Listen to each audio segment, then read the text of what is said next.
Desgraciadamente esto ya lo venía pensando desde hace tiempo, pero no quería hacer un video sin pruebas o al menos una base mínimamente estable. Pero hace unos días salió a la luz una entrevista a Soichiro Morita para la revista Weekly Tokyo Keizai en Japón,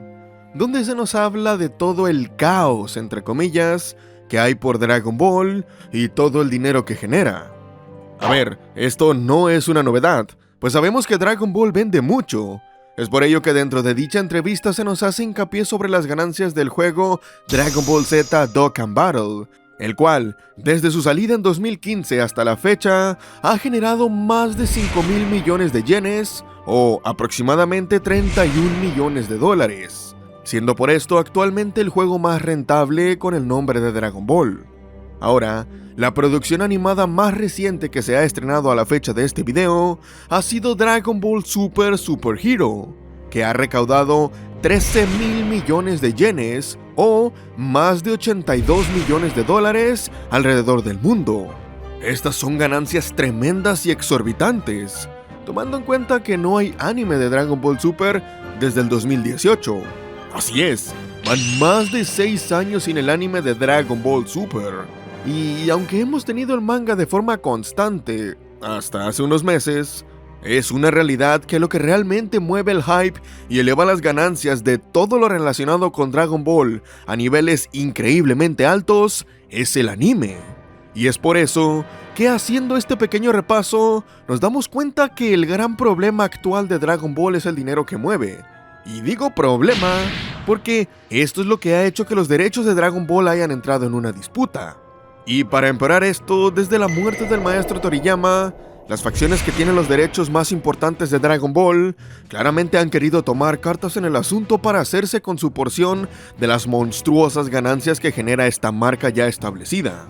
Se sabe también que quienes no tienen este tipo de problemas, al menos no tan graves, son Bandai Namco. Por ello, han estado muy activos en cuanto a la publicidad sobre el próximo lanzamiento del tan esperado videojuego Dragon Ball Sparking Zero, puesto que ellos actualmente son la única distribuidora con los derechos de Dragon Ball sobre videojuegos, o la más grande si es que se me está pasando alguno por ahí. Es entonces que ahí no hay más que pelear.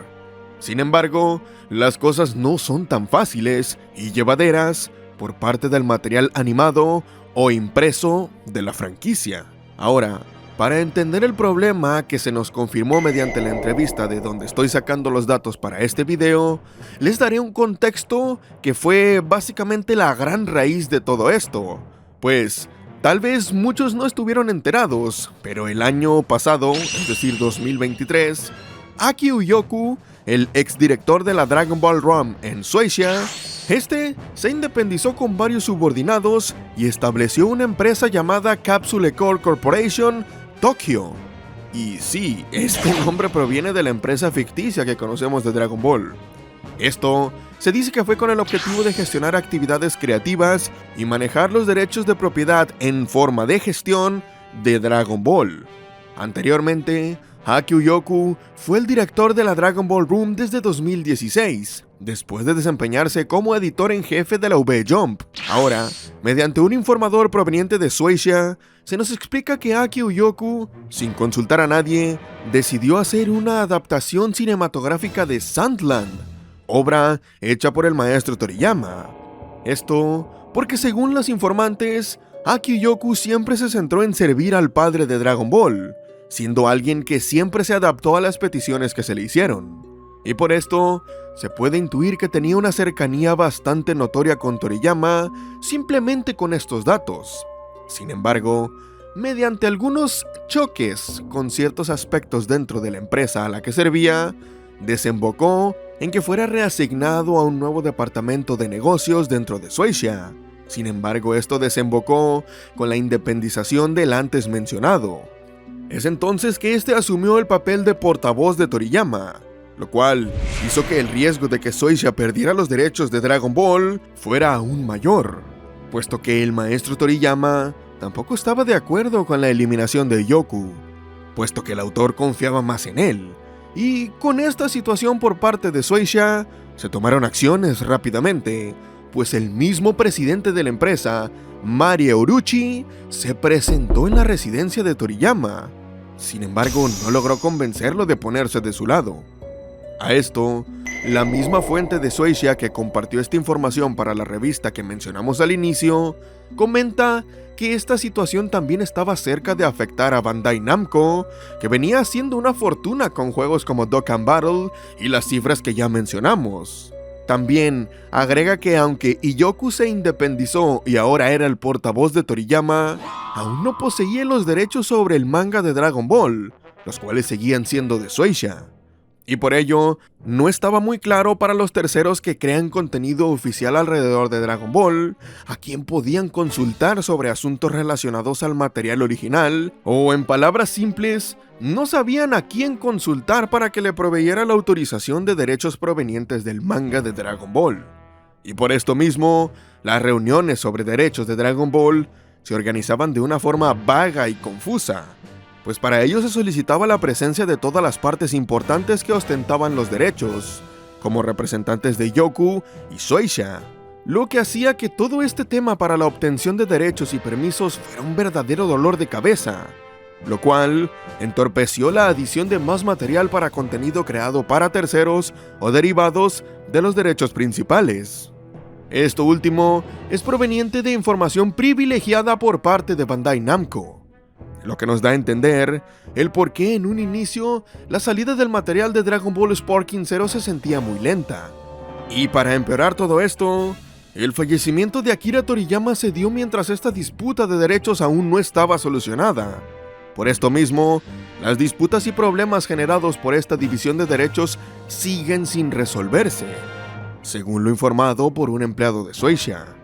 Si ya uniste los puntos aquí, tienes la razón del por qué este paro del manga. Oficialmente al público se dijo que era para que Toyotaro se tomara un descanso por el cómo se sentía por el fallecimiento de su mentor Toriyama, lo cual es válido y entendible. Pero no nos vamos a engañar, esto se siguió aplazando, por lo que venimos analizando sobre la información presentada para la entrevista de donde estamos sacando esta información. Sin embargo, esto no acaba aquí, pues se nos dice que algunos ejecutivos de la industria están buscando una solución relacionada con una opinión proveniente de la familia del autor y cómo ellos se sientan al respecto.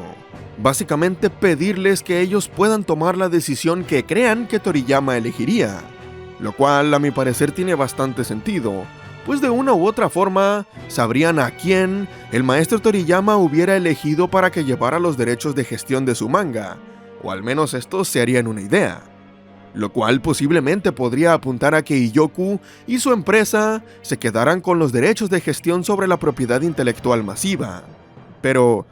desgraciadamente todo sigue aún estancado, y ahora ya con información que para muchos simplemente nos confirma lo que pensábamos, y para otros les esclarece sus dudas, esto nos dice que básicamente fue lo que también hizo que Dragon Ball Daima tuviera una pésima promoción estos últimos meses, pues muchos apuntábamos a que Toei era la que simplemente no le estaba dando el lugar que merecía a Dragon Ball, pero en paralelo también se nos dice que la razón del por qué el anime de Dragon Ball Super no volvía simplemente no era por decisión de Toei Animation, sino por decisión de Shueisha y los involucrados en los derechos de gestión sobre la obra de Toriyama. También, mediante insiders o filtradores, como se les conoce coloquialmente, se nos dijo que no habrá manga en julio y agosto de este presente año, pero que después de eso tampoco hay una respuesta segura. En mi opinión, Aki Uyoku y su empresa se deberían de quedar con los derechos de Dragon Ball, pues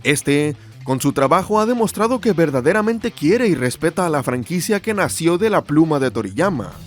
Y eso también es reforzado con el aprecio y confianza que el autor tenía por Iyoku. Recordemos que este último dijo que tenía la misión de crear contenido de Dragon Ball por al menos 10 años más, pero sabemos que esto puede ser ya sea menos años o más años, según lo bien que esto salga. Pero algo que está muy claro para muchos de nosotros es que Dragon Ball no ha merecido ni el trato ni el respeto que merece para lo que este mueve y genera. Así que esperemos que la franquicia recaiga en las mejores manos y nos den a nosotros los fans el contenido que merecemos y que tanto hemos apoyado durante años. Porque Para algunos el consumir Dragon Ball en anime, manga o videojuegos es un pequeño plus a su día, pero para otros es una franquicia arraigada a ellos que en su corazón será eterna.